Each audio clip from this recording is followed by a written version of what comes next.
My mother-in-law squeezed my hand and said, "This house is yours, sweetheart. You've earned it." I believed her. I had no reason not to. I had just changed her bed sheets for the 400th time. That was 8 years ago. She's been gone for 14 months now. And last Tuesday, I sat across from my brother-in-law's attorney in a conference room that smelled like old coffee and carpet cleaner, and I signed every single document he put in front of me. My own attorney grabbed my arm in the hallway afterward. He was furious. He said I had just walked away from a property worth $380,000. He said I was making the biggest mistake of my life. He asked me what I was thinking. I told him I was thinking very clearly. He didn't understand yet. Neither did my brother-in-law, who was grinning so wide on his way out of that building that he nearly walked into the glass door. He understood about 6 days later. My husband's mother, I called her Nana Lynn because that's what her grandkids called her and it stuck, was diagnosed with early-stage Parkinson's when she was 67. My husband and I had been married for 2 years. We were living in a rental in Tempe, Arizona, both working, both trying to figure out what the next decade of our lives was supposed to look like. My brother-in-law, I'll call him Derek because that's his name and I'm past protecting it, lived 40 minutes away in a nicer zip code. He had a good job in commercial real estate. His wife drove a white Range Rover. They had a house with a pool and a guest casita that sat empty most of the year. When the diagnosis came, there was a family meeting. My husband, his brother, their mother, and me. Derek said he wanted to help, but his schedule was brutal right now. He said maybe they could look into memory care facilities. He said he'd been reading about some really good ones. Nana Lynn looked at him the way only mothers can, like she was seeing something she had always suspected but kept hoping wasn't true. My husband didn't say much. He had a habit of going quiet in moments that deserved loudness. I used to find it calming. By the end of that meeting, I found it infuriating. I spoke up. I said we would take care of her. I meant it. I want to be clear about that. I didn't say it to score points or to make Derek look bad. I said it because she was a good woman who had never once been unkind to me, and she was scared, and someone needed to mean it. So we moved her in with us. Except with us meant she needed more space and more accessibility than our rental allowed, so we moved into her house instead.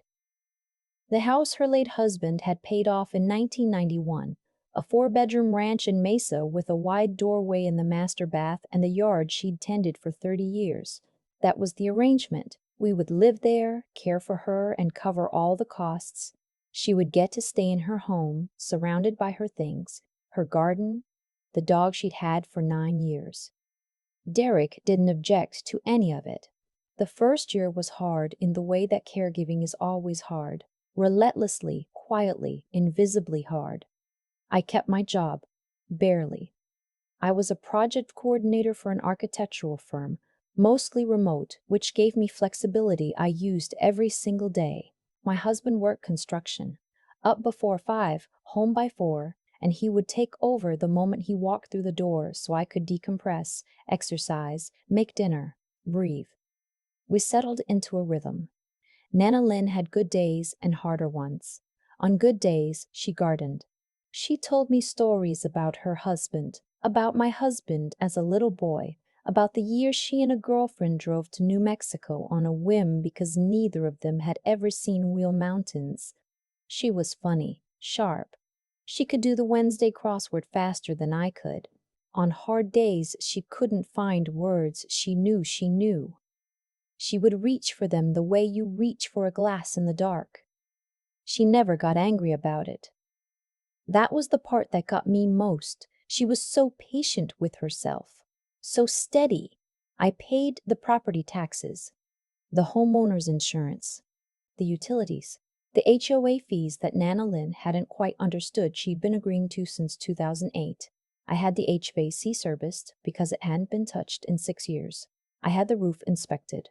We found 2 soft spots that the inspector said would turn into a real problem within 18 months. I paid to have them fixed. $400, split between 2 credit cards. I did not ask Derek for any of this. I told myself it was because I didn't want to fight. Truthfully, I didn't want to give him the chance to say no. In year 3, Nana Lynn sat me down at the kitchen table, the same table where she'd served me Easter dinner 3 years in a row, and told me she wanted to talk about the house. She said she had spoken to an attorney. She said she wanted to add my name to the deed. I told her she didn't have to do that. She said, "I know I don't have to. That's not why I'm doing it." She said she had watched me give up more than she ever expected anyone to give. She said she had asked Derek twice in the past year if he could take over for a long weekend so we could take a trip. He had said yes both times and canceled both times. She said she was not naive. She said she wanted the house to go to the people who had made it a home when she couldn't do it alone anymore. We went to her attorney's office on a Thursday. I remember because I had rescheduled a work call to be there. The attorney explained everything. Nana Lynn signed. I signed. It was done. I called my husband from the parking lot and cried in a way I hadn't expected. Not from relief exactly. More like being handed something heavy and realizing how long you've been carrying it without a name for it. I didn't tell Derek. Nana Lynn passed in the spring of the following year.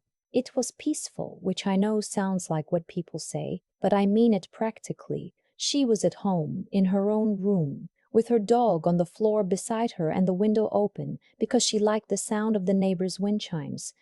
My husband was holding one hand, and I was holding the other.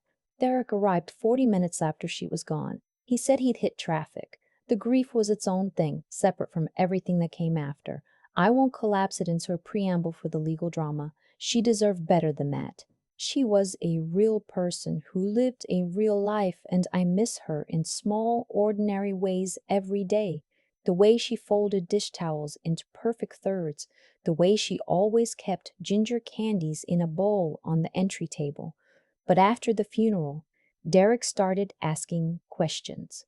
At first, it was the kind of questions that seemed reasonable. What was in the will? What the estate process looked like? Whether there was a timeline? The will left the contents of the house to be divided equally between my husband and Derek. It left the property itself to me. That was when Derek's questions changed in character. He called my husband first. That conversation lasted about 45 minutes and ended with my husband coming into the kitchen looking like he'd been told some bad news about himself. He said, "Derek thinks the deed transfer wasn't legal." I set down what I was doing. It was notarized and filed with the county recorder's office. He says she wasn't of sound mind. She was tested annually. Her neurologist documented her cognitive state every 6 months. She was making her own medical decisions until 8 months before she died. My husband nodded slowly. He was doing the quiet thing again. "What does Derek want?" I asked. He said Derek wanted the house sold and the proceeds split 3 ways. Him, my husband, and me. Which sounds almost fair until you do the math on what I had put into the property and what Derek had contributed, which was a floral arrangement at the funeral and exactly 2 Sunday dinners in 8 years. I told my husband I would think about it. I thought about it for one night. Then I called my attorney. Derek filed a formal legal challenge 4 months later. The claim was that the deed transfer had been executed under undue influence, meaning, essentially, that I had manipulated a vulnerable elderly woman into signing over her property to me. I will tell you plainly, that allegation made me angrier than almost anything that has ever happened to me in my adult life. Not because it was a strong argument, because of what it said about how little Derek had paid attention to who his mother was. My attorney was methodical and confident. He had the medical documentation. He had the timeline showing the deed transfer happened more than a year before Nana Lynn's condition became significantly more limiting. He had the original attorney's notes from that meeting. He had 3 years of my financial records showing what I had spent on the property. We calculated it out. Over 8 years, $43,200 in property taxes and insurance, $22,000 in repairs and maintenance, $18,600 in utilities, $11,400 in medical equipment and in-home care supplements that insurance didn't cover. Just over $95,000 total. Derek had contributed nothing. Not one property tax payment, not one repair. He had not even mowed the lawn. My attorney said we were in strong shape. He said we should be ready to countersue for reimbursement of expenses. He started preparing our response. And then I told him what I actually wanted to do. He looked at me the way people look at you when they're not sure if you're being strategic, or if you've simply lost your mind. I told him I wanted to let Derek have the house. He said, "Excuse me." I said I wanted to drop our defense of the deed transfer. I wanted to agree, on the record, that the property should revert to Nana Lynn's estate and be distributed according to her original will, which predated the deed change and divided all assets equally between Derek and my husband. He asked if I had discussed this with my husband. I had. My husband had, after a long and honest conversation, agreed to follow my lead. He trusted me. That trust at that moment meant everything. My attorney asked me to explain my reasoning. I told him to pull up the property records and read everything attached to the deed. He went quiet for a long time. Then he said, "Oh." Here is what Derek's attorney had not read carefully before filing. The house carried a reverse mortgage that Nana Lynn had taken out in 2009, 4 years after her husband died, when she needed to stabilize her income.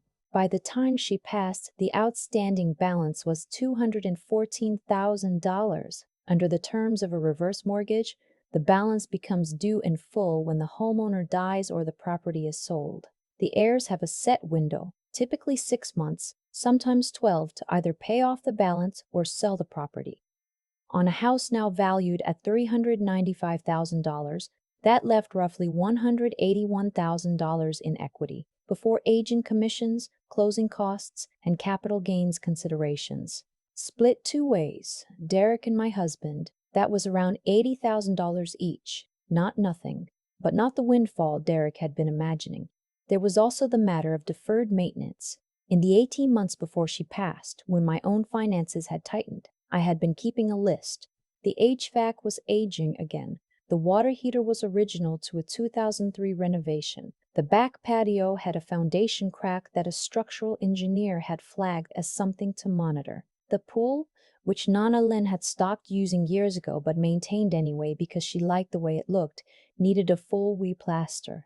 The estimate for that alone was $14,000. None of these issues were my problem the moment I signed those documents in the conference room. All of them became Derek's problem. He found out about the reverse mortgage the same day his attorney called me to confirm the transfer documents were in order. My attorney said he heard Derek's voice in the background. He said it did not sound like a happy voice. 2 days later, Derek's attorney called to ask whether I would consider, hypothetically, maintaining some co-ownership interest in the property in exchange for contributing to the mortgage payoff. My attorney told him we were not interested in co-ownership. A week after that, Derek called my husband directly. I know what was said because my husband told me, and because my husband is not a man who softens things to protect feelings when the truth is more useful. Derek said he hadn't realized about the mortgage.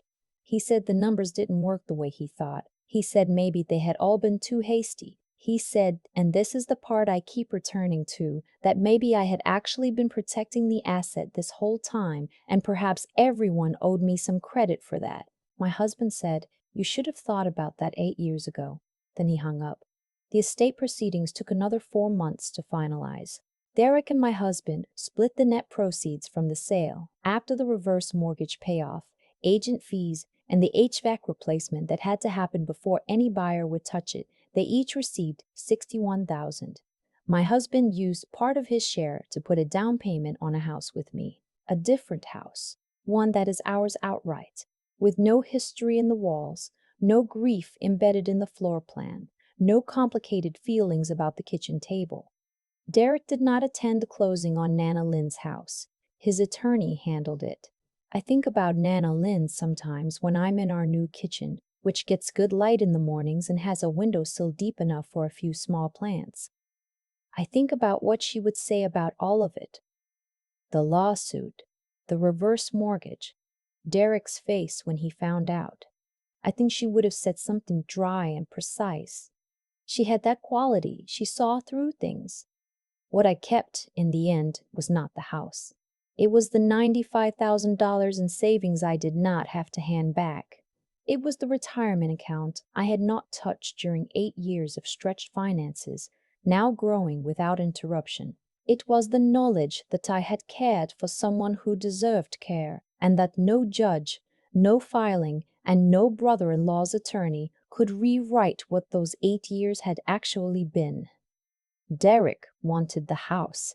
He got the house. He also got the reverse mortgage, the aging HVAC, the pool replaster, and the structural crack in the back patio. Ownership, as it turns out, is not just about the deed. It's about everything that comes with it. I smiled the whole drive home from that conference room. My attorney thought I was in shock. I wasn't. I just already knew what Derek was about to spend the next 6 months learning. Some lessons you can't be told. You have to be handed them in a notarized document and given absolutely no way out.